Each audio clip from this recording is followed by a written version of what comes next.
సదాశివసమారంభాం వ్యాసశంకరమధ్యమాం అస్మదాచార్యపర్యంతాం వందే గురుపరంపరాం. జ్యోతిషాస్త్రాన్ని భావితరాల వారికి ప్రసాదించిన ఋషుల యొక్క పాదపద్మాలకి నమస్కారం చేసుకుంటూ, అలాగే నాకు ఈ జ్యోతిష విద్యను నేర్పిన గురువర్యులు జ్యోతిష బ్రహ్మ కీర్తిశేషులు శ్రీ ఏరంకి సూర్యనారాయణమూర్తి గారు, సూర్యశ్రీ దైవజ్ఞ గారి యొక్క పాదపద్మాలకు నమస్కారం చేసుకుంటూ, ఓం శ్రీ మహాగణాధిపతే నమః, శ్రీ గురుభ్యో నమః, హరి ఓం. వీక్షకులందరికీ నమస్కారం. మే నెల 4వ తారీఖు లగాయతు మే 10వ తారీఖు వరకు ఉండేటువంటి గ్రహగతుల ఆధారంగా ద్వాదశ రాశుల వారికి ఈ వారం ఏ విధమైనటువంటి శుభాశుభ ఫలితాలు కలగబోతున్నాయో ఈ కార్యక్రమం ద్వారా తెలుసుకుందాం. అందులో భాగంగా ఈ వారంలో ఉండేటువంటి గ్రహగతుల్ని గమనిద్దాం. ఈ వారంలో మీనరాశి యందు రాహుగ్రహం, శనేశ్వరుడు, శుక్రుని యొక్క సంచారం కొనసాగుతూ ఉండగా, మేషరాశి యందు రవి బుధులు, వృషభ రాశి యందు గురువు, కర్కాటక రాశి యందు కుజుడు, కన్యా రాశి యందు కేతువు. అలాగే ఈ వారంలో కర్కాటకం, సింహం, కన్యా రాశుల యందు చంద్రుని యొక్క సంచారం కొనసాగుతూ ఉన్నది. అలాగే ఈ వారంలో చాలా ప్రత్యేకమైనటువంటి రోజులు కూడా ఉన్నాయి.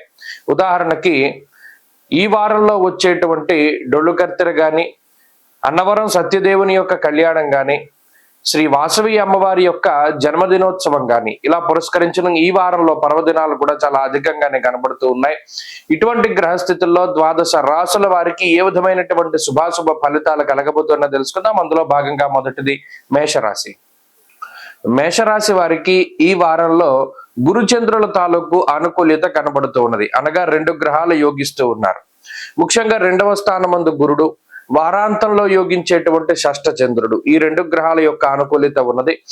జన్మరవి యొక్క దోషము, జన్మ బుధుడు, వ్యయస్థానస్థిత రాహువు, శనేశ్వరుడు, శుక్ర గ్రహాల తాలూకు స్థితిగతులు, అర్ధాష్టమ కుజుడు వంటి గ్రహాలు ఈ రాశి వారిని అధికంగా పీడిస్తూ ఉన్నాయి. ఈ వారంలో కూడా ఈ రాశి వారికి మిశ్రమమైనటువంటి ఫలితాలే గోచరిస్తూ ఉన్నాయి.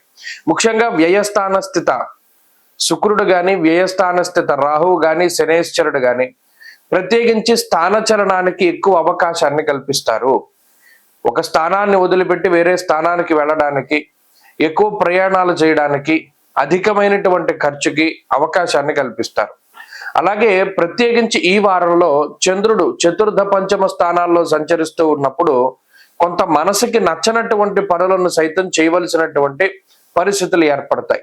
నచ్చనటువంటి వ్యక్తులతోటి సంభాషణం, లేదు ఎవరితోనైనా మీకు బయటికి వెళ్ళడం ఇష్టం లేదు అంటే వారితోనే కలిసి వేరే వేరే ప్రాంతాలను వెళ్ళవలసి రావడము, ఉద్యోగపరంగా వ్యాపార పరంగా కొంత ఇష్టం లేనటువంటి వ్యక్తులతో సహవాసము లేదా వారితో సంభాషణం చేయవలసి వస్తుంది.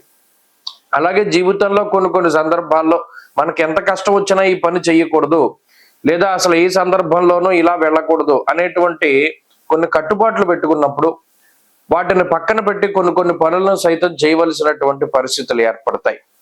అలాగే ఆర్థిక పరమైనటువంటి విషయాలు ఈ వారంలో కొంత లాభసాటిగానే కనబడుతూ ఉన్నాయి.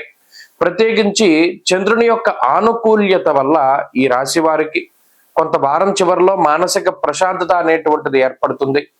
అంతేగాక ఈ వారంలోనే కొంత ఇబ్బందికరమైనటువంటి ఆర్థిక పరిస్థితులను సైతం దాటగలుగుతారు. కుటుంబపరమైనటువంటి విషయాలు మిశ్రమంగా గోచరిస్తూ ఉన్నాయి. కుటుంబ సభ్యులతోటి ఉండేటువంటి బాండింగ్ కానివ్వండి, లేదా కుటుంబ సభ్యులతోటి వెళ్ళేటువంటి తీర్థయాత్రలు కానివ్వండి, ఇవన్నీ కూడా కొంత సానుకూలంగానే గోచరిస్తూ ఉన్నాయి. అంతేగాక వృత్తి వ్యాపారాల్లో కొంత ఒత్తిడి ఉన్నప్పటికీ దాన్ని అధిగమించగలుగుతారు. మరి ముఖ్యంగా కొన్ని సందర్భాల్లో మిమ్మల్ని మీరు నిరూపించుకోవడానికి చాలా ఎక్కువగా కష్టపడుతూ ఉంటారు. మేషరాశి వారి వారం మరింత అనుకూలమైనటువంటి ఫలితాలని సాధించడానికై విఘ్నేశ్వరుని యొక్క ఆరాధన చేస్తూ ఉండడం చెప్పదగినటువంటి సూచన. ఈ వారంలో కలిసి వచ్చేటువంటి రోజు గురువారంగా చెప్పవచ్చును. అదృష్ట సంఖ్య 2, అదృష్ట వర్ణము పసుపు.